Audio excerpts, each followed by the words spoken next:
Well, you all saw a skit by the adults. Now you're going to see a skit by the children. Okay. The Christmas story is one that has always fascinated us. Like everyone else, we also enjoy Santa, fun songs, and getting together with family and friends. Above all, it is the humble beginning of Jesus Christ that makes us reflect on the true meaning of Christmas. Today, our kids are going to take you on an imaginary ride in which we are going to step away from the conventional scenes of the birth of Christ. So in scene 1,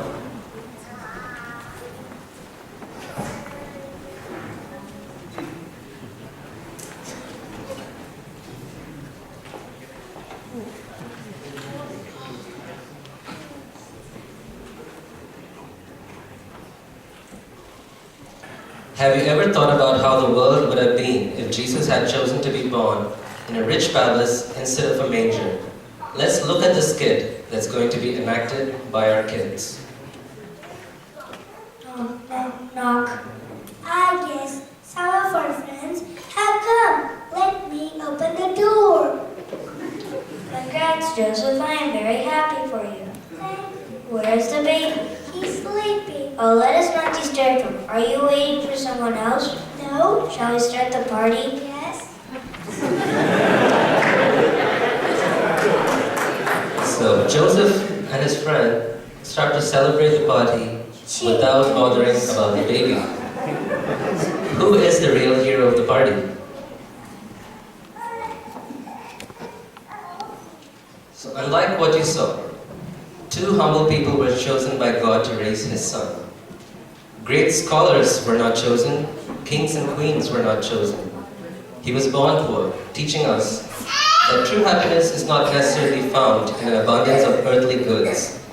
He came into the world without any fanfare, encouraging us to be humble and not to depend on the applause of men. Scene 2. Over 2,000 years ago, God sent the angel Gabriel to Nazareth in Israel, to a virgin pledged to be married to a man named Joseph. The virgin's name was Mary. The angel told her not to be afraid and that she had found favor with God. The angel also said that she would be with child and that she would give birth to a son and that she would name him Jesus. Now, Caesar Augustus was a Roman emperor in those days. He issued a decree that a census should be taken of the entire Roman world, and everyone went to his own town to register. So Mary and Joseph had traveled a long way from Nazareth to Bethlehem, the town of David. And let us see what happens next.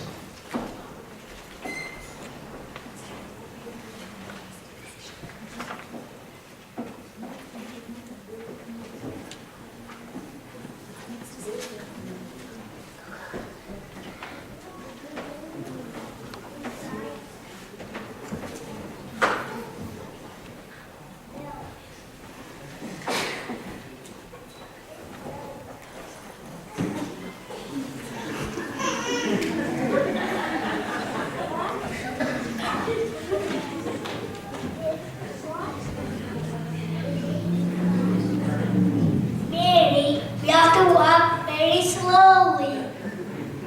Thank you, Joseph, for being so kind with me.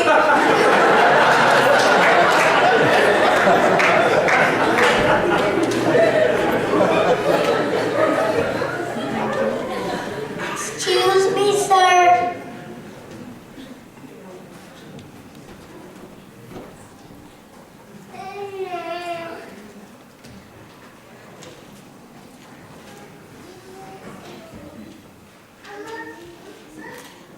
Yes, how can I help you? We need a place. I'm sorry, but there's no room. Oh, sir, but you see, Mary's very tired. I'm sorry. I can't help you.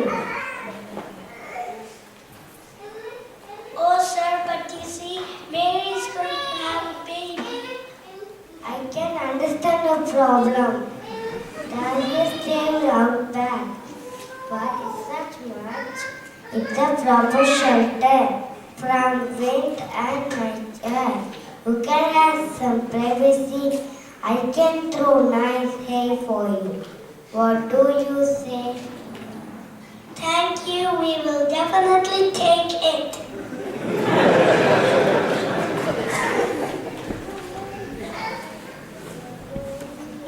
We will have to stay in that stable tonight.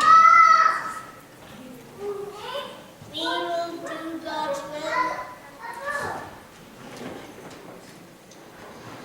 will. And in this place, Mary gave birth to Jesus, the Son of God. The bed was the manger that the animals eat their hay from. A very bright star shone over the manger, and they were all covered in light. Meanwhile, outside in Bethlehem, some shepherds looked after their sheep through the long night when an angel appeared.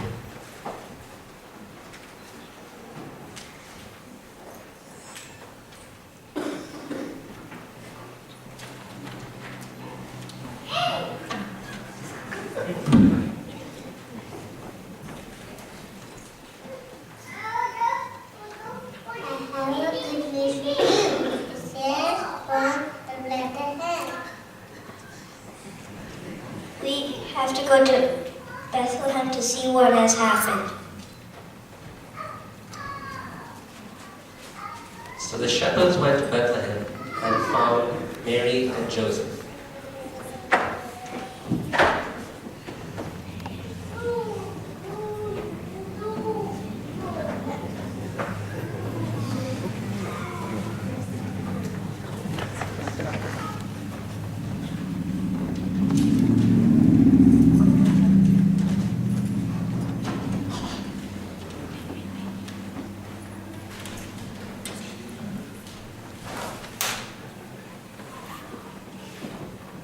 The baby is lying in the manger just as the angel had said. We have to tell everybody what has happened. Everybody must know that God sent His Son to be our Savior. Then the shepherds returned to their sheep, praising God for sending His Son to save His people. Now when Jesus was born in Bethlehem of Judea, in the days of Herod the king, behold, there came the 3 wise men from east to Jerusalem.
So once more, we see that God's purposes are realized in His time and in His own way.